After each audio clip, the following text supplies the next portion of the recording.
Hello folks, I am going to make a short video on how the heat or lack of heat works or does not work at Bugs in a Jar Farm. So what I'm going to do in this video is we're going to go through all three tiny houses, and you can find your tiny house and see how the heat works. So we're going to start up at the top of the hill. This is the Seahorse tiny house up at the top of the hill.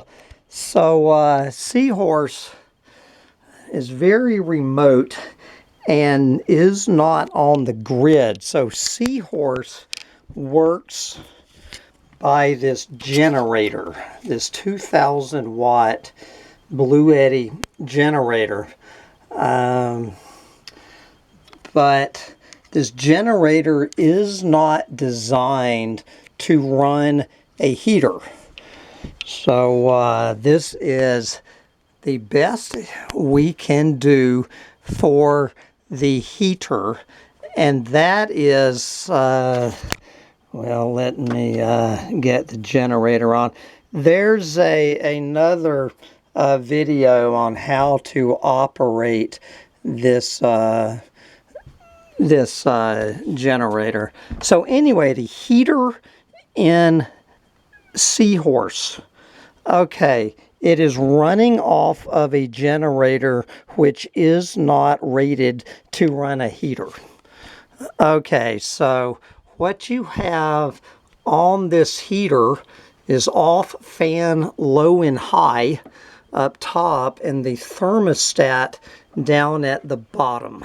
So with this heater, you can put it on the low setting. Do not put it on high.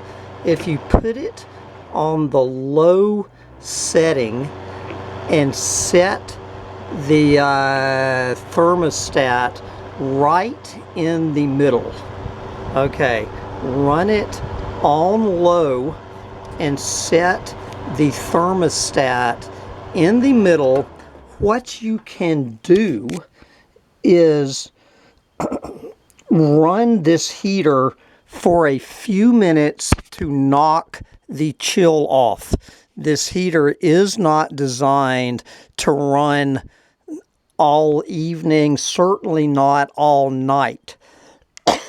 This heater, the most you're going to be able to hope for, well, I would shut all the windows and run this heater on low midway through the thermostat, and that should be enough to knock the chill off after a few minutes. And you can run it for a few minutes to do that. Now, in the morning, it's fine with me. In the morning, when you wake up to a cold, tiny house, you can run the heater for longer, and you can, but you might run the power out all the way. And if you do run the power out of the generator, it's not that big of an issue because I can power it up. But if you run the heater in Seahorse for too long in the night, you're going to run the power out of the generator battery. Come on now. And you're not going to have any power or any heat when you wake up in the morning. And there's a gauge on the generator that says, you know, what percent charge the battery has on it, so you can track it. But do remember, if you make the decision to run the heater in Seahorse for more than a few minutes, you are running a big risk of having no heat at all when you wake up the next morning. But that is the best that we can do. And I just want to make sure you fully understand how the heat works at Seahorse. Okay, so now the second tiny house we're going to talk about is we're coming into Blue Dragon. Which is by far the biggest of the three tiny houses. It's 10 by 12, but it has 11-foot ceilings. This is a summertime cabin. Blue Dragon and Seahorse are not all-year cabins. They are seasonal summertime cabins. So anyway, here is the situation in Blue Dragon. So Blue Dragon is, quote, on the grid. It is not dependent on a generator, but what it is dependent upon is a 300-foot long extension cord. And so by the time the juice gets up here, you know, it's already under strain. So what I have set up is just along the main front wall is, you know, a little kitchenette and whatnot with the heaviest duty power strip as I can find. So there's a microwave on here.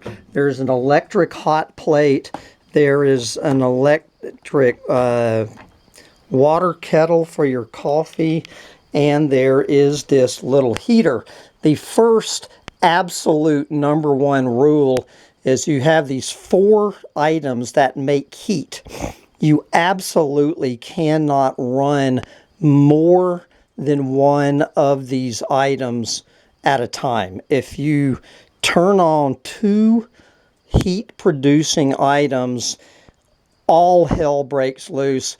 You will have no power, no heat, no nothing. So absolutely make very sure that you're only using one of these 4 appliances, or you're going to cause a lot of trouble for yourself and a lot of other people. Okay, so that's mostly the kitchen appliances. So what I have here is this little heater. And again, it's similar to Seahorse. It is very similar to Seahorse and how to run it. Again, there is a low setting and a high setting. And put it on the low setting. Put the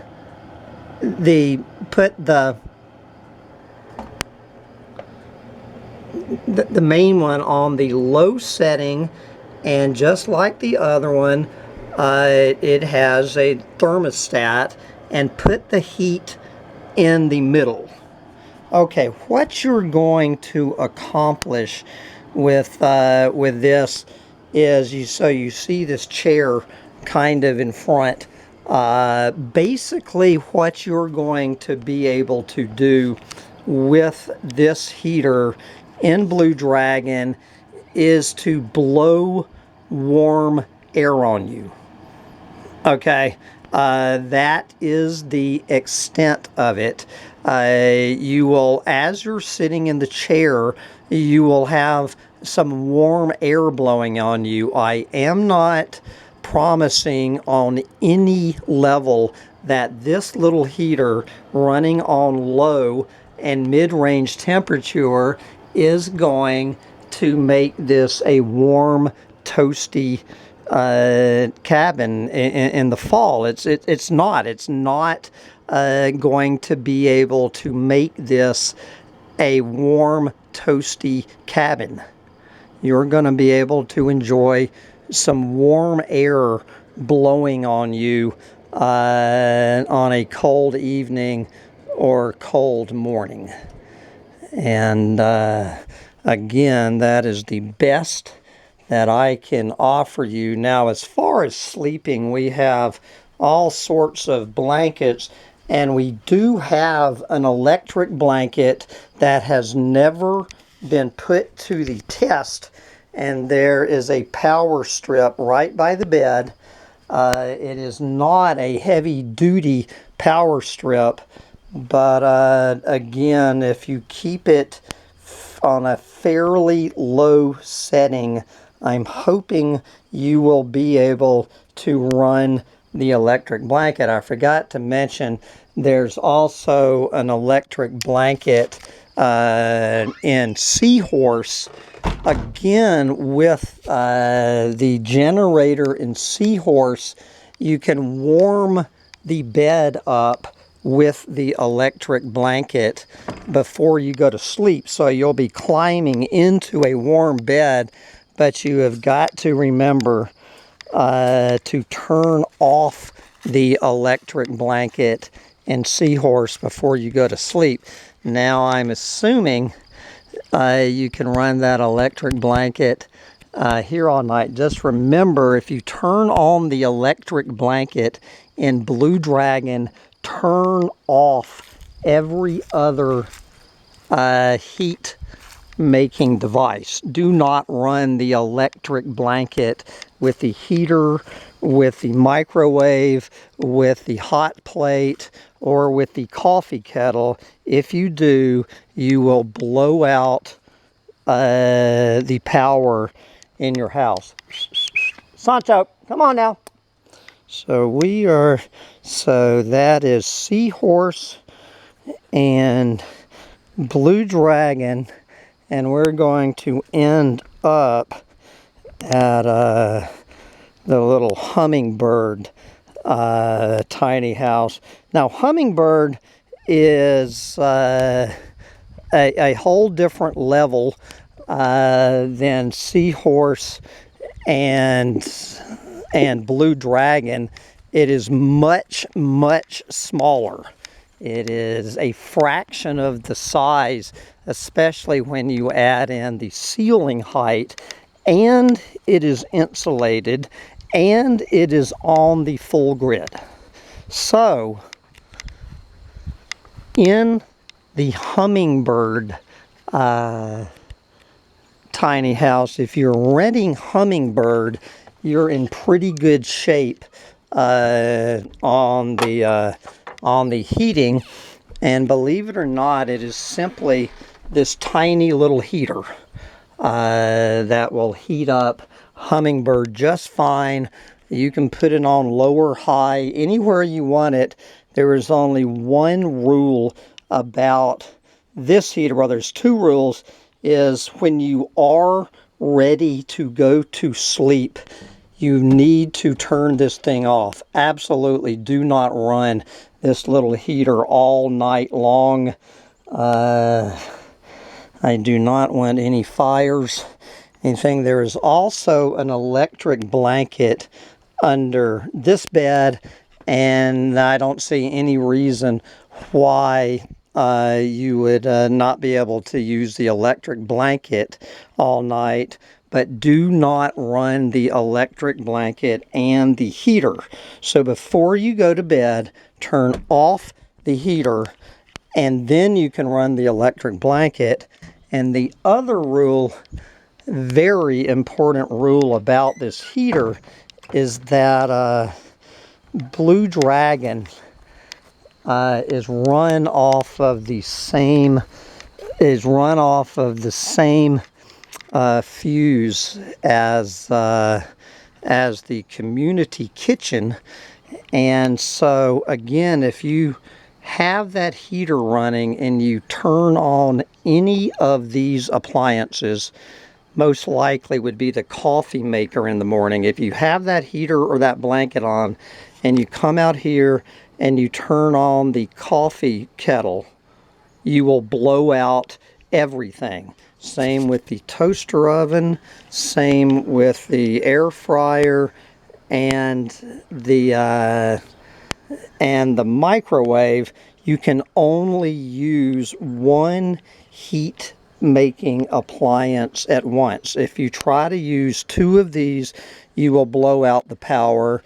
If you have the heater or the electric blanket running and you turn on any one of those, you are going to blow out the power.